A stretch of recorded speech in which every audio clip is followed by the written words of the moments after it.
Ah, ano, parang receive ko. Parang. Receive ko na po siya ng overall na Pupunta ako SM Manila, sir, titignan ko yung pagsusunod. Kaya lang ko yung chairman ng ng ano eh. Diba, sir? Bawal yan. Ha? Concept pa lang yung concept. Eh wala kasi bakal sa third floor eh. Mas may third floor na agad kayo. Meron pa kayong drive pin ha? Papa-verify ko sa ano yan? Sa DTI yan. Hindi nakikita niya sa lupa mo na. Ano po yan? Ano po yan? Ano po yung dalawang end na yan? Ay, ano po yung dulo ninyo? Ayan yung pangatlong page. Ayun yung pangatlong page yun ako. blank. Black. Parang page nyo. Okay. So, ayun po yung system niya bale. So, pag nakuha lang ng input from the user, kung titingnan nyo a member or hindi, i-print nyo natin yung resibo. Diretso na ganun. Sige. Ha? After the computer computed na So, computed, computing. the price. The price. The change. Okay. Hi. Guys, lipat po kayo sa kabila. Tingnan natin sa flowchart. Okay. Ano po yung mali sa flowchart ninyo? Ha? Kaya na lang gagamitin mo. From begin, getting the variables, wala kayong data type, right? iPad, iPhone. Wala kayong data type. Pagdating sa yung pangalawa, kinuha nyo ngayon yung get name, yung mga processes. Right? Ang tanong po namin, paano pag yung isang, kunyari, therapeutic massage is equals to 0 or A, right? A siya. Tapos alagay nyo ngayon doon, number of service, number of procedure. Ang tanong ko sa inyo ganito sa isang transaction, ilang customer ang nandiyan? Ilan? Isa. Sige nga, pamassage nyo ang 2 beses. Pwede? Therapeutic massage 2 beses. Saka kaya, dalawang pregnancy massage. Pwede po ba? Harap tsaka likod.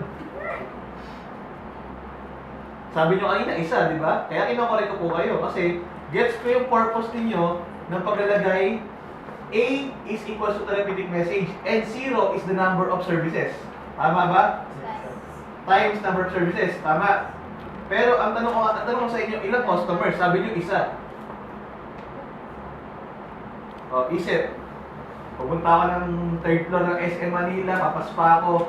Kuya, pamasahe po ng paa. 2 paa. Ayun po ba yun? Magkahiwalay yung paa ninyo.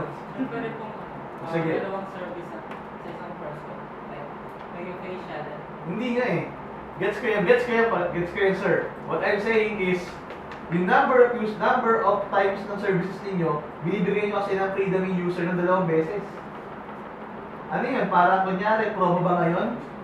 Promo siya ngayon na buy all, parang cash Pinoy na pag bilhin mo ngayon, gamitin mo to 2 times or 3 times. Okay lang for the same price. Eh hindi eh. Ang system nyo kasi, pagpunta ng user, pagpunta ng customer, pipiliin ng services, lalagay nyo kung ilang times yung services, eh sa customer nga lang siya eh. Hindi ba redundant yun? Hindi siya redundant pa ulit-ulit na sport massage 2 beses, isang tao. Eh baka hindi na makatakbo yun. O baka meron po kayong isagot sa akin na hindi ko po alam. Sir, pwede po may kasama po siya. Pero siya pong babae. Pwede. Good answer. Kaya ikaw naging leader eh. Okay, let's say gano'n. Ganun ang scenario natin. Paano pag 3 sila? Eh, 2 na sila pumunta. Sir, ano? Oh. Sir, pwedeng sa ibang araw na lang, sir. Para schedule. Pero sa pangalan ng customer. Sige. Sabihin natin gano'n. Para sa member o non-member? Kaya kung lumusot yung gano'n sagot mo. Member or non-member? Sa members. Para pag non-member? Paano yung kung yung magkasama isang member, isang non-member? Yes. Ano po, iba sa non-member po. Hindi po yung Ito yung senaryo. Dalawa kami. Ako yung member, si ma'am hindi member. Tapos, Bayad. ako yung magabayad. Pinili ko tatlong therapeutic massage. May discount pa rin po. Kasi po Hindi yung discount pinag-usapan natin, yung services. Yung services, tatlo. Dalawa lang kami. Sabi mo kanina, pag member ka, or ako yung member, pwede ko gamitin yung bili ko therapeutic massage on the next following days, right? Paano pag ang system ninyo paano nyo ma-check kung sino yung user na yun? Walang system walang system ninyo yung gano'n. Ang inaano ko lang dito is paano nyo ma-check, paano nyo ma-verify na yung member, na yung magpapamassage ng araw na yun, for the next following day, isa rin nyo magko-claim nun. Pwede yung bigyan sa kanya resibo, siya mag-claim. Pwede po ba yun? Pwede. Pwede po yun. Sure ka po. Para pag-apat na ngayon yung binili niya? Kanina tatlo lang, kasi dalawa lang sila. Ngayon naging apat. Hanggang kailan ngayon yung validity na ngayon nun? Kailan magiging valid yun? Valid ba dapat yun for 7 days? 3 months? Kasi sayo na concept store, di ba? So dapat, when you create a concept, you have to check all the scenarios. I'm not asking about the system. Kasi itong system niya, I'm not asking about kung paano siya isi-save yung user. Kasi wala pa kayo database. Kung baga, processing lang to. Ang problema nga, paano niyo ma-check? Paano niyo lang ma-check na tama dapat yun yan? Dalawa sila. Ay sir, dalawa lang po kayo. Dalawa lang po dapat yung pwede. Dapat siguro, kasama siguro dapat din yung number of users dun sa pagkuha niya ng services. Yung sa taas, yung room number, ay doon sa may ayun, sa baba.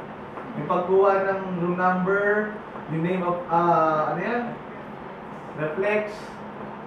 Kunyari, dalawang tao. Kunyari, ito, couples massage, di ba? Dalawang tao. Alam ka na may third party, tatlo sila.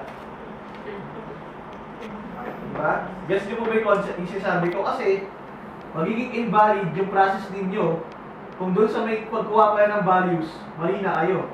Kasi, yung pag sa baba, kumuha kayo ng tatlong services, isang tao lang yung pumunta, hindi nyo alam kung ilan yung tao. Sa program na yun, magkakamali din yung program. Kasi mangyayari sa program, i-check nyo lang. Ilan yung number of services ko, compute nyo lang. Tapos, member or non-member, resibo na agad. Mali. Diba? Gets nyo ba? So, ano dapat yung gawin? Dapat yung gawin, kung kaya nyo magkaroon ng bonus yung system ninyo, isabi nyo sa taas, ilan yung customer ninyo. Number of customers. Kunyari, kunyari yan. Yan, 5. Hindi sa kada isa, pwedeng 5 beses sila magpalagay doon. Kunyari, 5 massage, 5 sports massage, pwede.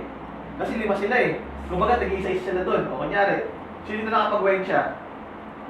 Sa wensya, pipili ka, di ba, service mo, di ba? Kung merong spa and food spa, yung body spa at food spa. Di ba? Masabihin sa'yo kung nagamit mo na ba yung body spa at food spa, di ba?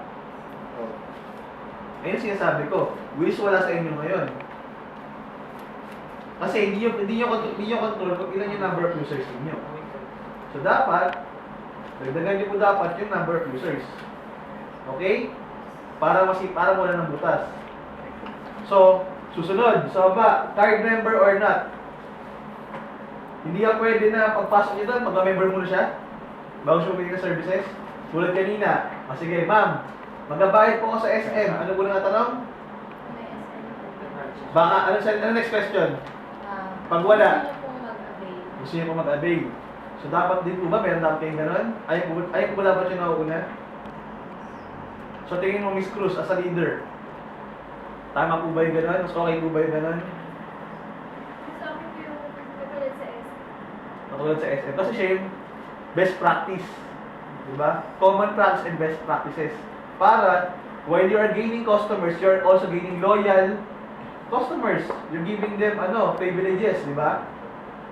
But additional income yung membership, di ba? Yep. So, scrap na yan. Kapag-gawin nyo ngayon yan.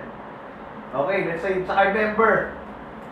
So, let's say, ganyan pa rin yung format ninyo I-check na yun kung ano, member or not. Kasi, yan natin Sir Jules ninyo, bakit dalawa yung end ninyo? Bakit dalawa to? May A, may B. Eh, nilagay nyo na nga sa ano, di ba? Connector, di ba? Bakit hindi nyo na pinasama A? Maging output to A, output to A. Kasi, kung ano yung nilagay dito, ito na magiging resibo, di ba? Ba't yung pinigay mo na eh? Pwede naman yung B, ilagay nila doon sa linya.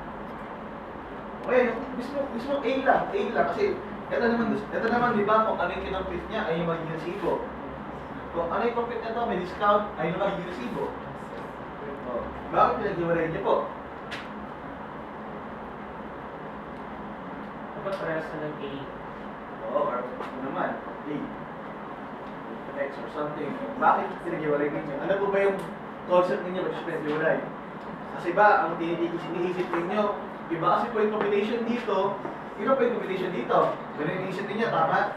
Pero, ano ba yung kinukuha niyo dito? Yung output ng computation ng dalawa, either sa dalawa. So, kung ginawa niya yung computation nito, kukunin ito galing dito. Saan kukunin ito pag galing doon? Eh, pag ginawa ko to, saan ito babagsak? Dito rin naman, di ba? So, wala dapat itong B. At hindi dapat itong dalawang N. Kasi, matapos man to, o sige, let's say dalawa to. Tanggapin, dalawa to. Bakit? Meron bang langit at kero dito? Nagkamali ka. Oh. So, di ba? Kumbaga, kahit sa ulit tingin ng result kanina, bakit dalawa yung ending nyo, di ba? Pati yung sample tayo ganyan eh, di ba? Tatlo yung output, isa lang yung patutunguhan, Sa end lang. page lang, di ba? Pwede nyo sigurang gawin, kung gusto nyo gawin dalawang, isa lang yung multiple ending ninyo, gawain to, ilagay nyo to, X, N.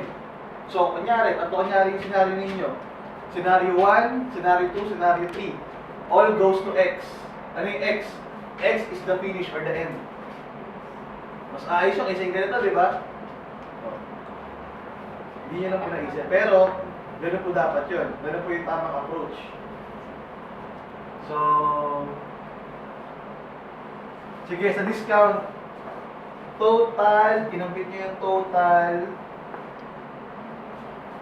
base dito, kung ilan yung number. Ito, question, naka-fix yung amount? Naka-fix yung amount. Bakit? Kasi ayun yung price nung shop. Sige lang, parang ako yung pinapaniligay sa lang ako dito. Ano yung ano? Sige. Paano pag hindi non-member? Diyan din. Ay, tama. Para pag gusto ko niya yung shop, pag ano kayo ulit, mula din position yung mahina eh. Para kayo sasayaw. Okay, para defense talaga, para professional tayo. O sige, this is defense ha. Now I'm gonna ask, is that configurable? Ito, paano may promo, Christmas season, gusto nila gawing lahat 50% off. Paano nyo magagawa sa program ninyo? Paano nyo magagawa sa flowchart ninyo?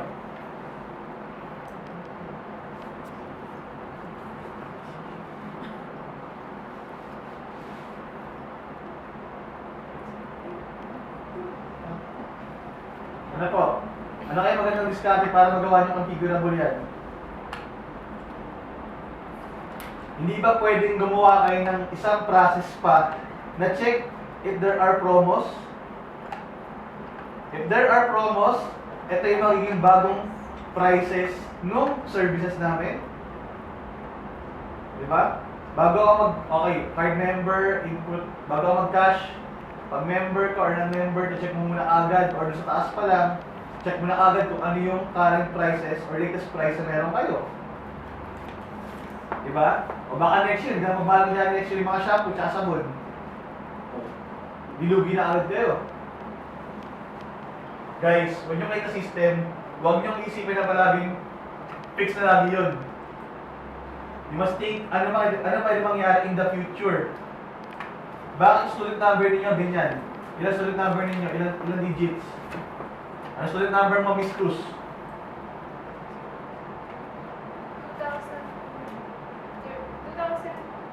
2013. Sunod? Sige, ano yung buo? 2013, ano yung susunod? 0, 3, 4, 9 digits. So, yung 9 digits na yun, naka-fix yun para sa'yo lang.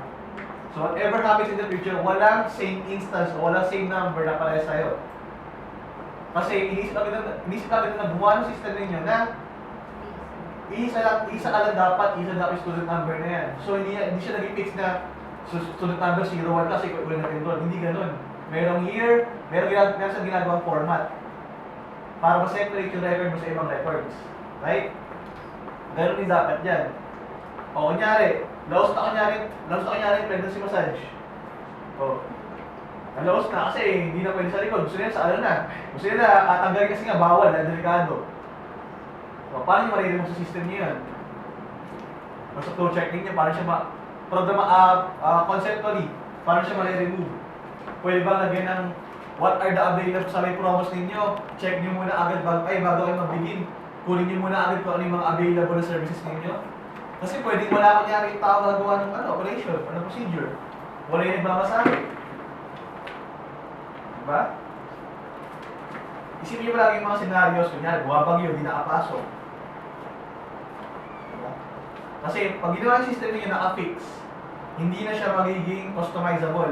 Ba't ba tayo nakapagawa ng system sa labas? Bakit kayo nag-i-install ng Prezi or Adobe Photoshop? Kasi yung Adobe Photoshop, wala yung mga features ng Photoshop doon sa MS Paint, di ba? Wala doon brushes. Wala din mga custom brushes. Kasi naghahanap kayo ng mga customizable. Yung mga gusto nyo based on your needs. Right? So, alam na kayo system, magawa pa kayo ng program, dapat you're thinking ahead of time, ano ang mga pwedeng scenarios pwedeng mangyari. Okay? Depends to. Lecture ako sa inyo. Bayad dapat yun. Oh, so let's say ganun. So, dapat yung project ninyo, ayusin ninyo. So, ngayon sa project nyo pa lang, yung mga mali na kayo. Pero, based on that flowchart, we're gonna check your system na nagawa ninyo kung na-init niya ba yung ginawa niyong flowchart. Although may mali yan, dapat, kung ayun nandiyan, ay hindi dapat yung nasa system ninyo. Okay? So, slide mo, share tayo ko siya. Show mo! Wala mo! Siya na rin gumawa? Sino na program? Totoo. Totoo. Sino ang dalawa? Ano pong?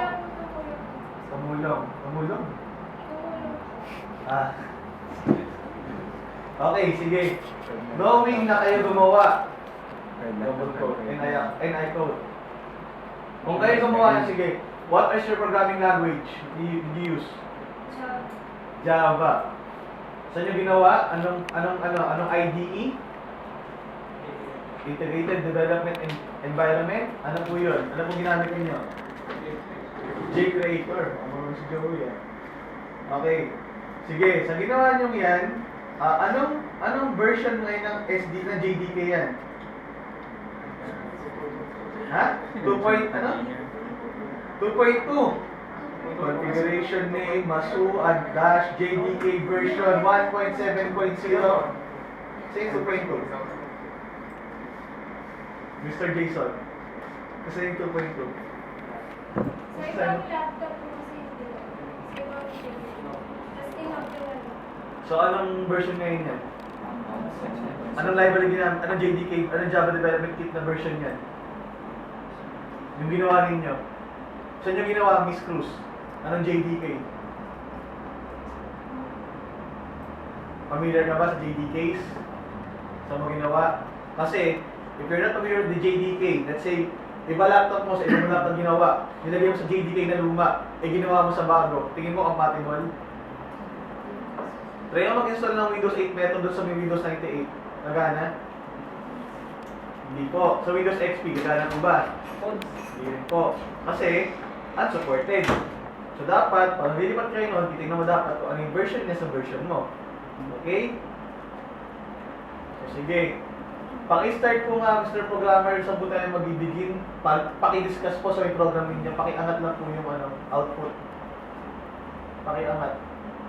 Paki-angat yung general output. Hindi, general output lang. Kung tayo sa kung. Angat mo lang.